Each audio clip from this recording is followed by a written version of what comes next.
정말 거듭났는가라는 질문을 우리에게 던지면서 이렇게 구체적인 질문을 던졌습니다. 거듭났다고 확신하는 당신은 사랑할 수 없을 것만 같았던 동료를 지금 사랑하는가? 당신은 말할 수 없는 기쁨 가운데 거하는가? 당신은 주위에 화평을 심는 사람인가? 당신은 억울하고 고통스러운 일을 당해도 그리스도처럼 참고 견디는가? 계속해서 질문합니다. 믿기 전이나 믿은 다음에도 부리던 성질 그대로 부리고 고질적인 습관 하나 바꾸지 못하고 기도를 해도 마지 못해 하고 봉사를 해도 의무감으로 하고 기록된 하나님의 말씀인 성경을 읽는데 기쁨이 없고 예수님을 생각해도 전혀 행복하지 않다면 그 사람이 예수 믿고 변화된 것을 무엇으로, 즉 구원받은 것을 무엇으로 증명할 수 있겠는가? 라고 우리에게 질문합니다. 다시 한번 질문을 해보죠. 저와 여러분은 정말 구원 받으셨습니까? 그러면 아까 제이실 라일이 말한 그런 변화들이 있습니까? 이게 좀 우리는 무조건 아멘하는 경향이 있어요. 제가 분명히 앞에 설명을 해드리고 다시 진지하게 고민하고 질문을 던진 건데, 여러분, 그래서 많은 사람들이 자신의 이렇게 교리를 생각하면 구원받았다고 확신하는데 자신의 삶을 생각하면 내가 정말 구원받았는가 헷갈려하고 또 확신을 가진 사람이라고들 하지만 아까 제이시 라일이 말한 그런 삶의 변화는 나타나지 않는 채로 살아가고 있는 사람들이 굉장히 많이 있습니다. 그런데 오늘 본문은 그렇게 가장 오래도록 구원받을 수 있는 기회와 엄청난 특권을 받은 이스라엘이 구원받지 못한 이유가 바로 구원에 대한 바른 이해를 갖지 못했기 때문이다라고 우리에게 말하고 있습니다. 많은 사람들이 구원에 대해서 헷갈려 하는 것은 성경이 말하는 이 구원에 대한 바른 이해를 제대로 갖고 있지 못하기 때문입니다. 그래서 헷갈리거나 아니면 열매가 없거나 둘 중에 하나입니다. 자, 그렇다면 구원에 대한 바른 이해는 무엇일까요? 첫 번째로 구원은 율법을 지켜 의를 얻고자 하는 그 우리의 열심으로는 이룰 수 있는 것이 아니라는 겁니다. 오늘 보면 5절 세번역은 이렇게 말합니다. 모세는 율법에 근거한 의를 두고 기록하기를 율법을 행한 사람은 그것으로 살 것이다 하였습니다. 이게 무슨 말인지 좀 헷갈리는데 제가 메시지 성경으로 읽어드리겠습니다. 모세가 기록했듯이 한사코 율법의 조문을 이용해 하나님 앞에 바로 서겠다는 자들은 곧 그렇게 사는 깨알 같은 계약서 조항들에 일일이 얽매여 사는 것이 결코 쉽지 않다는 것을 알게 될 것입니다. 바울이 뭐라고 말하고 있어요? 율법을 통해서 의를 이루려는 자, 즉 구원에 이르려는 자는, 즉 하나님 앞에 바로 서려는 자는 결국 그렇게 노력하면 노력할수록 그렇게 살 수 없다는 것을 깨달을 수밖에 없다는 것이죠. 그렇습니다. 그러기에 구원은 전적으로 하나님이 시작하시고 하나님이 완성하신, 하나님이 행하신 일인 것입니다. 거기에는 인간의 의는 단 1도 존재하지 않습니다. 그런데도 이스라엘 민족은 율법을 지켜 의롭게 되려고 했습니다. 이방인보다 자신들이 율법을 더 철저히 지키고 살았기 때문에 하나님 앞에 바로 설 수 있다고 생각한 것입니다. 대표적인 예가 우리가 알고 있는 바리새인과 예수님이 들려준 세리의 기도, 두 사람의 기도에 관한 비유이죠. 누가복음 18장 9절부터 14절은 이렇게 되어 있습니다. 또 자기를 의롭다고 믿고 다른 사람을 멸시하는 자들에게 이 비유로 말씀하시되 두 사람이 기도하러 성전에 올라가니 하나는 바리새인이요 하나는 세리라. 바리새인은 서서 따로 기도하여 이르되 하나님이여 나는 다른 사람들 곧 토색, 불의, 간음을 하는 자들과 같지 아니하고 이 세리와도 같지 아니함을 감사하나이다.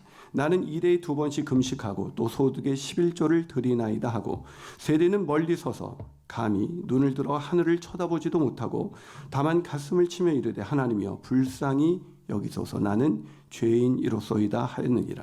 내가 너희에게 이르노니 이에 저 바리새인이 아니고 이 사람 세리가 의롭다 하심을 받고 그의 집으로 내려갔느니라. 무릇 자기를 높이는 자는 낮아지고 자기를 낮추는 자는 높아지리라. 자기를 높이는 자가 누굽니까? 다른 사람과 같지 않게 남들보다, 여러분 다른 사람들, 토색, 불이, 간음, 사람들이 일상적으로 생각하는 도덕, 그런 죄를 범하지 않고 나는 누구보다도 도덕적인 인간이고 또 2번씩 금식하고 소득의 11조를 드릴 만큼 누구보다도 종교적으로도 흠이 없는 사람입니다. 이게 자기를 높이는 겁니다. 자기를 낮추는 건 무엇입니까? 제가 부족하죠가 아니라 그 정도가 아닙니다. 그건 부족하다고 말하는 사람은 자기를 낮춘 사람이 아닙니다. 자기가 부족하다는 건 괜찮은 면은 있다는 근거거든요. 나는 죄인 중에 죄인입니다. 이게 하나님 앞에서 우리를 낮춘 자의 모습입니다. 저는 죄뿐인 인생입니다. 저를 불쌍히 여겨 주옵소서. 이게 낮춤입니다. 사랑하는 여러분, 저와 여러분이 구원받은 증거가 무엇입니까? 구원의 확신이에요? 아니면 다른 이 사람이 바리새인처럼 토색, 불의, 간음을 하지 않았기 때문입니까? 남들보다 도덕적이기 때문에? 남들보다 열심히 있습니까? 그렇다면 우리는 그것만 가지고는 구원받았다고 자신할 수가 없습니다. 왜냐하면 하나님 앞에서 의롭다 하심을 인정받지 못했던 바리새인이 이미 다 한 행동들입니다. 그런데 많은 사람들은 이렇게 생각합니다. 칭의는 하나님의 은혜이지만 성화는 인간이 이루어 가야 하며 그렇게 성화된 사람들을 하나님께서 영화롭게 하신다. 다시 말해서 칭의와 영화는 하나님의 영역이지만 성화는 인간과 합작해서 이루어가는 것이다 라는 사상이 들어가는 겁니다. 그럼 다시 질문해 보죠. 여러분은 아까 제이시 라일이 말한 그런 성화, 아니 성화는 주님 닮은 건데 얼마나 주님을 닮으셨습니까? 아니 이집고 신앙생활 하면서 얼만큼 시간이 꽤 많이 지났는데 얼마나 주님 닮으셨습니까?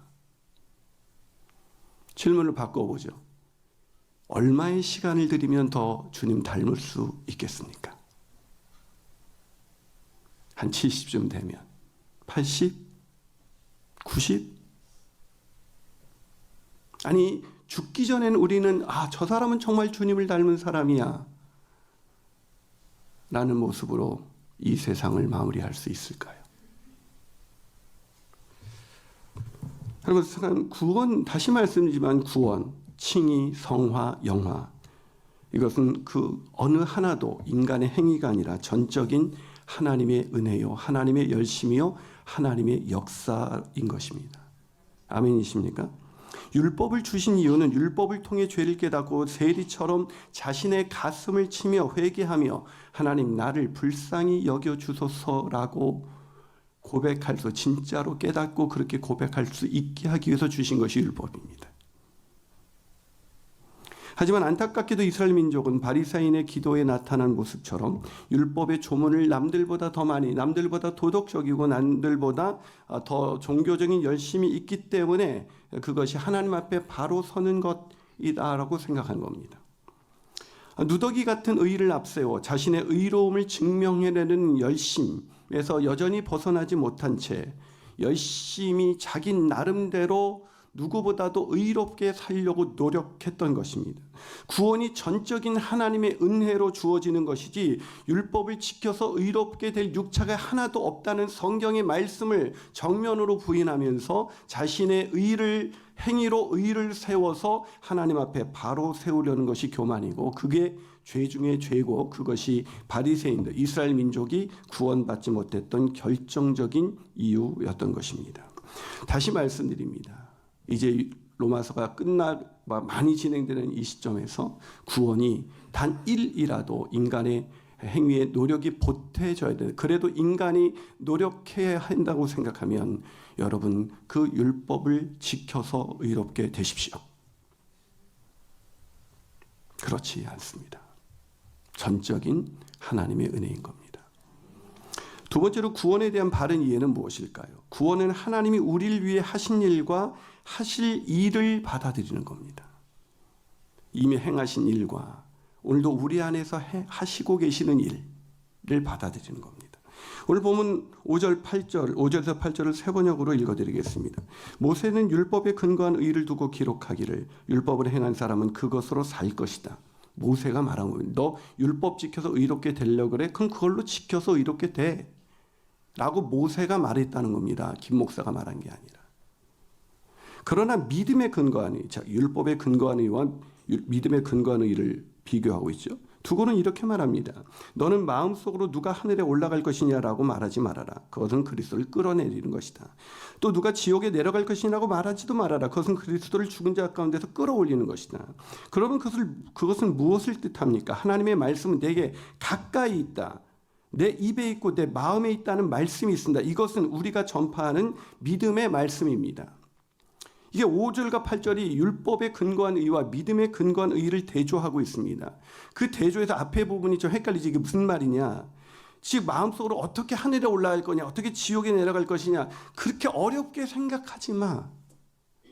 너희들이 뭔가를 해서 뭔가를 그렇게 구원에 이르려고 하는 거는 그리스도를 끌어내리고 자꾸 올리는 니네들, 그리스도께서 행하신 일을 받아들여야 되는데 우리가 그리스도를 끌어내리거나 그러는 행동이야. 그거는 아무런 의미가 없어. 그거는 그리스도께서 행하신 일들을 망가뜨리는 일이야. 그럴 필요가 없어라고 말하는 겁니다.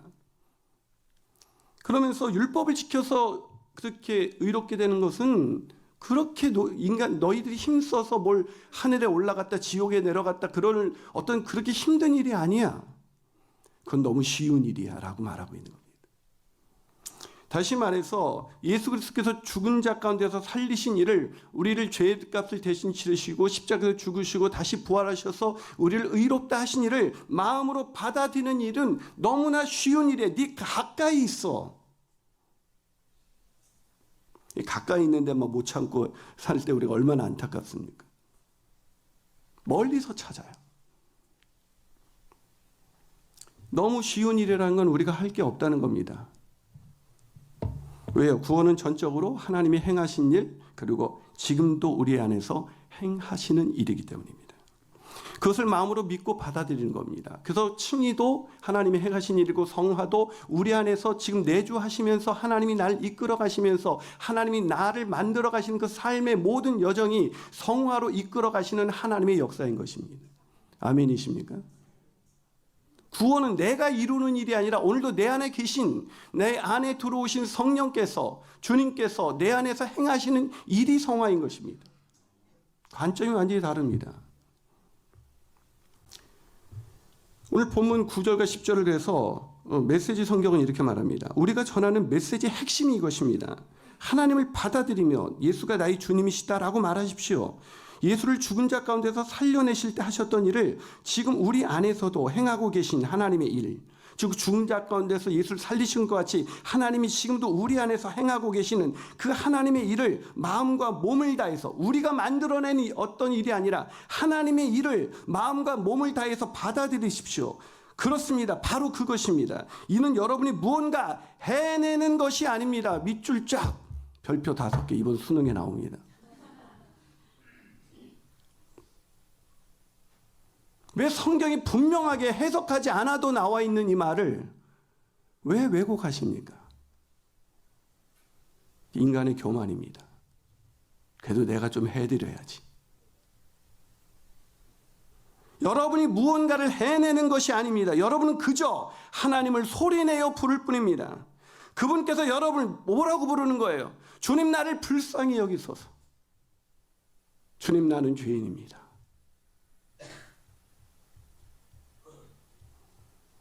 그분께서 여러분을 주님을 부를 때 그분께서 여러분을 위해 일하실 것을 신뢰하면서 말입니다. 주님, 오늘도 죄 가운데 있는 나를 위해서 일하시고 계시는 하나님을 신뢰하면서 주님 이라고 부르는 것, 이것이 바로 구원입니다. 써 있잖아요. 여러분은 전 존재를 기울여 모든 것을 바로 세워주시는 하나님을 받아들이며 큰 소리로 외칩니다. 하나님께서 그분과 나 사이에 모든 것을 바로 세우셨다. 바로 세우신 분이 누구라고요? 하나님이.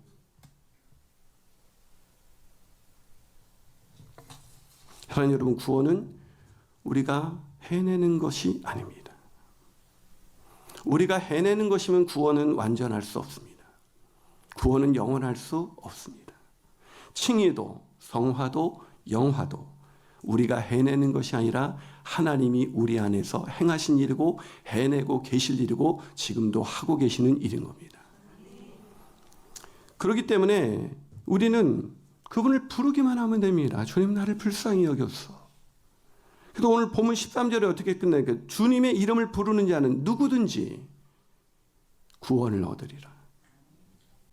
누구든지 거기에는 도저히 인간의 가치 기준으로 볼 때 도저히 구원해서는 안 되는 자격 미달도 한참 미달인 죄인 중에 죄인도 포함되어 있습니다. 또 거기에는 자기의 열심으로 의를 쌓아 의롭게 되려는 율법주의자도 있습니다. 세상 모든 사람 누구든지 구원을 얻으려면 주님의 이름을 부르기만 하면 그분이 전적인 은혜로 우리를 구원하셔서 오늘도 우리를 구원을 이루어 가시면서 마침내 구원을 완성해 주시는 것입니다. 그렇기 때문에 누구든지 주의 이름을 부르는 자는 자신의 행위가 아니라 하나님의 행위, 하나님의 일하심을 믿고 부르는 삶, 이것이 신앙생활인 것입니다. 주님의 이름을 부르는 삶, 내가 날마다 넘어진 자리에서 주님을 부를 수 있습니다. 주님, 아버지, 나 오늘 또 넘어졌어요. 아버지 살려주세요. 아버지 도와주세요. 아버지 나 여기 있어요. 그럴 때 그분이 행하시는 일이 구원이고 그것이 우리의 은혜의 열매이고 그것이 우리의 신앙의 열매이고 그것이 우리의 특권인 것입니다. 마지막으로 구원에 대한 바른 이해는 뭘까요? 그것은 구원은 부를 때 우리가 주님을 부를 때 일하시는 하나님의 풍성함, 그 풍성한 은혜를 누리는 게 구원입니다. 구원은 우리가 해내는 게 아니라 누리는 거라고요. 하나님이 행하신 일을 누리십시오. 제발. 이렇게 구원에 대한 설명을 하면 구원을 제대로 여전히 이해하지 못한 분들이 이렇게 말해요. 목사님 그렇게 예수만 부른다고 구원받는 것이 아니라 예수를 부른 사람답게 살아내야 합니다. 자꾸 예수 부르기만 하면 구원을 얻는다고. 오늘날 한국교회가 값싼 구원, 예수님을 믿기만 하면 구원받는다고 전하다 보니까 한국교회가 이렇게 망가지지 않았습니까? 완전 오해죠. 제대로 은혜를 못 깨달은 거죠. 말씀드렸지만 은혜를 깨달은 사람은 그렇게 살 수 없습니다, 여러분. 여러분 내 안에 내가 노력해서 이루어가는 성화와 내 안에서 하나님이 일하셔서 이루어가는 성화와 어느 것이 더 뚜렷한 열매를 만들어내겠습니까?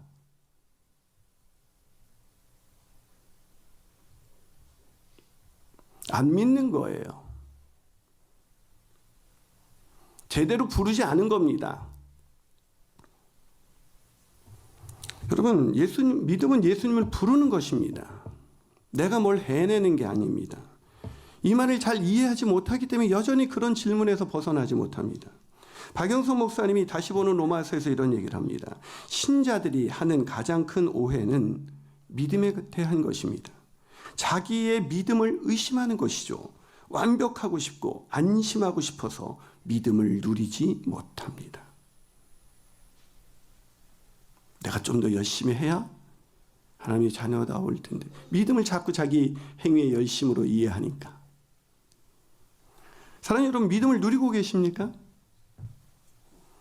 아니면 믿음으로 살아야 되는데 매일 그렇게 살지 못하는 자신을 자책하면서 난 언제 믿음으로 살 수 있을까라는 이 빈곤하고 빈약한 믿음 생활을 여전히 하고 있지 않습니까? 하나님의 자녀의 권세를 누리는 것이 아니라 세상 사람들이 볼 때는 제가 하나님 자녀의 권세가 있는 사람이지. 죄송합니다. 좀 극진적인 표현을 쓰겠습니다. 마치 거린처럼. 부요함이 없어요. 그래서 우리 기도는 맨날 달라는 기도를 넘어서지 못합니다. 감사의 기도보다 달라는 기도가 압도적이죠. 사랑하는 여러분, 그렇다면 믿음에 대해 구원에 대해서 오늘 다시 제대로 깨닫게 되기를 바랍니다. 사랑하는 여러분, 믿음은 하나님의 열심, 하나님의 일하심, 하나님의 은혜, 하나님의 사랑입니다. 하나님의 사랑이 믿음이라면 그 사랑을 누리는 겁니다. 하나님의 은혜가 믿음이라면 그 은혜를 누리는 것입니다. 하나님의 일하심이 믿음이라면 하나님의 일하심을 누리는 것입니다. 하나님의 행하신 일을 누리고 사는 것이 하나님의 자녀의 특권이고 하나님의 백성이 누리는 명예이고 권리이고 그 명예와 권리를 이웃에게 나눠주는 게 전도인 것입니다. 그러니 전도하고 싶죠. 네가 가진 모든 세상의 재물보다 내가 누리는 이 놀라운 하나님의 일하심과 이 은혜로 누리는 이 특권이 얼마나 부유한지를 아는 사람만이 전도할 수 있는 겁니다. 사랑하는 여러분, 오늘은 청지기 주일입니다. 누가 청지기입니까? 모든 부르심을 입은 구원받은 모든 성도들은 청지기입니다. 그 은혜가 있어요. 내 안에 주님 사십니까? 그렇게 내 안에 주님 사시는 청지기.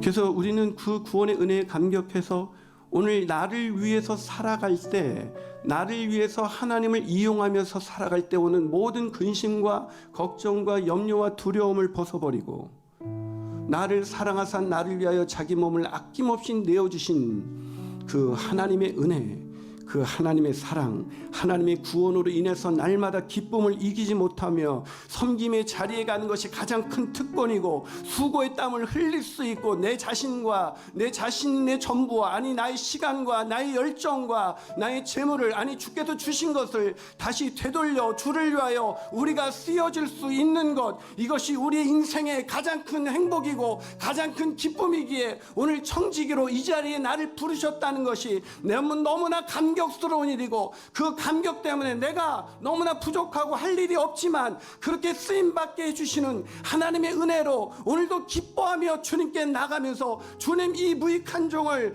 불러주셔서 감사합니다. 이것이 교회고 이것이 구원받은 자의 모습이고 이것이 구원받은 사람의 풍성함이 아니겠습니까? 다 내어주고도 내가 더 있다라고 말하는 것이 풍성한 것이지, 더 움켜졌는데도 아직도 부족해서 하나님께 더 달라는 것으로 일관된 기도로 가고 있다면 그 인간이야말로 가장 빈약한 참으로 가난한 그런 사람이 아니겠습니까? 구원은 우리를 그렇게 가난하게 살도록 하신 일이 아닙니다. 구원은 말할 수 없는, 갚을 수 없는 은혜요, 갚을 수 없는 사랑이기에 그 구원의 감격 속에서 오늘 주를 위해서, 하나님의 나라를 위해서 아무 쓸모없는 나를 쓰신다는 그 은혜 속으로 들어가는 것, 그게